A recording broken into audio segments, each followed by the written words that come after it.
नमस्कार जी। नमस्कार जी। क्या नाम है जी आपका? ध्रुव कुमार। ध्रुव कुमार जी, आप क्या करते हो? मैं एक योगा टीचर हूँ। अच्छा, आप एक योगा टीचर हो, तो आपको कैसे पता चला कि यहाँ पर एक विशाल भंडारा होने? मेरे सास ससुर जी ने पहले नाम ले रखा है, तो उनके थ्रू मेरे को पता लगा। फिर मैंने अपनी मम्मी को नाम दिलाया, फिर अपनी वाइफ को नाम दिलाया, फिर अब मैं जयपुर जाके वापस नाम लूँगा। अच्छा, आप भी संत रामपाल जी महाराज से जुड़े हुए हैं। तो सर, जैसा कि आप यहाँ आए सतलोक आश्रम सोजत में, यहाँ की व्यवस्थाओं को आपने देखा, तो सर आपका जो यहाँ की व्यवस्थाओं को लेकर जो विचार है वो क्या है? व्यवस्था बहुत अच्छी है, साफ़ सफाई बहुत अच्छी है, हर मैनेजमेंट बहुत अच्छा है, लोग बहुत अच्छे से बात करते हैं। सबसे अच्छी बात है, बहुत अच्छे से बात करते हैं, गुस्सा नहीं करते हैं। कोई बात नहीं मानता तो उसको अच्छे से समझाते हैं। अच्छी लाइन व्यवस्था है, अगर लाइन बिगड़ भी जाती है तो एक बार कहने से लाइन बन जाती है, जो हर जगह नहीं बनती है। ये सबसे अच्छा मेरे को लगा। यानी आपका कहना है कि यहाँ पर जो संत रामपाल जी महाराज के जो श्रद्धालु हैं वो एक बहुत ही अनुशासित तरीके से प्रबंधन कर रहे हैं। बिल्कुल बिल्कुल सही, बहुत अनुशासित है, बहुत। जैसा कि सर आप एक योगा टीचर हो, तो सर नशे की लत युवाओं में बहुत दौड़ रही है। ये मान लो कि प्रत्येक नशा, हर घर में नशेबाज या नशा करता हुआ व्यक्ति आपको मिल जाएगा। लेकिन जो संत रामपाल जी महाराज के जो समर्थक हैं वो नशे का बिल्कुल खंडन करते हैं, बिल्कुल विरोध करते हैं, और नशा मुक्त समाज बनाने के लिए उनका जो पहलू है, वो जो प्रेरणा है उनकी, वो दिन रात चलती रहती है। तो सर, ये जो संत रामपाल जी महाराज जी का जो ये एक मान के चलो ये थीम है कि नशा मुक्त समाज उनको तैयार करना है, तो सर इसके बारे में आपका क्या कहना है? देखो, नशा बहुत ख़राब चीज़ है, परिवार को पूरा ख़राब कर देता है। हमें पता है कि हमारे फादर भी ऐसे ही गए, नशे से ही गए हैं, तो बहुत ख़राब चीज़ है। संत रामपाल जी महाराज जी ने जो स्टार्ट किया है ये नशा मुक्ति वाला, बहुत सही है। काफ़ी लोग, लाखों लोग जुड़े हैं जिनका नशा छूटा है। मैंने खुद ने देखा है, ना बीड़ी पीते हैं, ना गुटखा खाते हैं, ना शराब पीते हैं, सब छोड़ दिया उन्होंने जो पहले यूज़ करते थे। लेकिन कुछ लोग हैं जो नहीं छोड़ पाते, जिनको समझाते हैं लेकिन नहीं समझते, लेकिन धीरे धीरे समझेंगे। कुछ लोग समझे भी हैं, हमने समझाए, हमने बुक्स भी दी है, लोग पढ़ रहे हैं, उनको समझ में नहीं आता है तो सवाल भी करते हैं, हम उनको आश्रम भी ले जाते हैं, उनके सारे सवालों के जवाब भी वहाँ मिलते हैं। तो धीरे धीरे लोग इससे जुड़ रहे हैं और ये नशा वगैरह थोड़ा धीरे धीरे और कम हो रहा है। जहाँ मैं रहता हूँ वहाँ पर भी बहुत अच्छे रिजल्ट हैं, जिससे ये कम हो रहा है। तो सर, आपने यहाँ लाखों की तादाद में संत रामपाल जी के समर्थक उपस्थित हैं, तो कितने प्रतिशत लोगों को आपने यहाँ नशा करते हुए देखा? 0%, कोई भी नहीं है सर। मैंने किसी को नहीं देखा यहाँ पे कि कोई गुटखा खा रहा हो या सुपारी खा रहा हो, किसी को मैंने यहाँ पे नहीं देखा। जैसा कि सर हम देखते हैं कि जो संत रामपाल जी महाराज जी हैं, उनके जो समर्थक हैं वो दहेज का बिल्कुल खंडन करते हैं। दहेज जैसी बीमारी को या कुरीति को वो बिल्कुल जड़ से मिटा देना चाहते हैं। तो सर इसके बारे में आपका क्या कहना है? देखो, ये नीति अच्छी है दहेज वाली, लेकिन एक्चुअली सबसे बड़ी प्रॉब्लम क्या है, जो लड़की के पेरेंट्स हैं ना, उनकी जो खुशी है ना, वो ख़राब करती है। बोला हमारी खुशी की वजह से हम अपने बच्चों को देते हैं, अब वो देना भी दहेज है, लेकिन वो धीरे धीरे ख़त्म हो रहा है। क्योंकि जो यहाँ पे मैंने एक बार शादी सुनी थी कि 17 मिनट में रमेनी सुन के शादी हो गई, तो मैंने जब से सुना है तो मुझे बहुत बहुत अच्छा लगा। मैंने भी ये सोचा कि मेरे आने वाले, मेरे 2 बच्चे हैं, लड़के हैं, उनकी शादी भी ऐसे ही होगी इन फ्यूचर।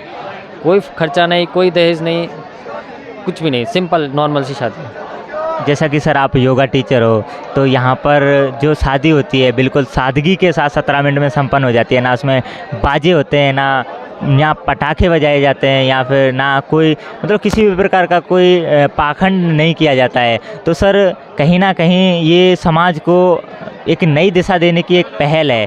तो सर इससे आप क्या कहना चाहोगे? कि समाज ऐसे बहुत सही हो रहा है धीरे धीरे। अगर ये एक्चुअली ये खर्चे कारण के दिखावा, एक जो दिखावा है ना, इसी के कारण लोग मर जाते हैं। अब लड़की के पेरेंट्स पैसा इकट्ठा कर करके शादी करते हैं, फिर उसके बाद वो कर्जा चुकाते रहते हैं, तो पिछड़ जाता है। फाइनेंशियल कंडीशन इतनी बेकार हो जाती है कि फिर वो खाना पीना भी बहुत मुश्किल हो जाता है इनका। अगर ये चीज़ बंद हो जाए, यहाँ आए 17 मिनट में रमेनी पड़े, संत रामपाल जी महाराज के अंडर में शादी हो। संत रामपाल जी महाराज खुद कहते हैं इनकी कोई ज़रूरत नहीं है, अगर दोनों पेरेंट्स राज़ी हैं, हस्बैंड वाइफ राज़ी हैं, तो शादी हो गई, यही माना जाता है। बस वो रमेनी परमात्मा की देन है, इसलिए वो पढ़ी जाती है, तो वो शादी ऐसे संपन्न होती है। जैसा कि सर हम देखते हैं कि आप युवा हो, तो जैसे कि होटलों में खाना खाने जाते हैं या फिर शादी समारोह में खाना खाने जाते हैं, तो वहाँ पे जो फूड वेस्टेज है वो बहुत अधिक प्रचुर मात्रा में होता है और काफ़ी लोग भूखे रह जाते हैं, उनको खाना नहीं मिलता। लेकिन जो लोग हैं ज़्यादातर जो उच्च वर्ग के लोग हैं वो खाना बहुत वेस्ट करते हैं। तो यहाँ पर संत रामपाल जी महाराज के जो समर्थक हैं उनके द्वारा ये विशाल भंडारा किया जा रहा है। तो सर यहाँ पर आपने कितना प्रतिशत फूड वेस्टेज होता हुआ देखा, यहाँ भोजन को ख़राब होते हुए देखा? ख़राब 0% है, लेकिन खाने का जो तरीका, खाने की जो रेस्पेक्ट है, जिस तरह से वो लेते हैं खाना, मैंने आज पहली बार आया हूँ। मैं इससे पहले कभी खाना नहीं खाया भंडारे में। संत रामपाल जी महाराज पहली बार आए, पहली बार मैंने खाना लिया है।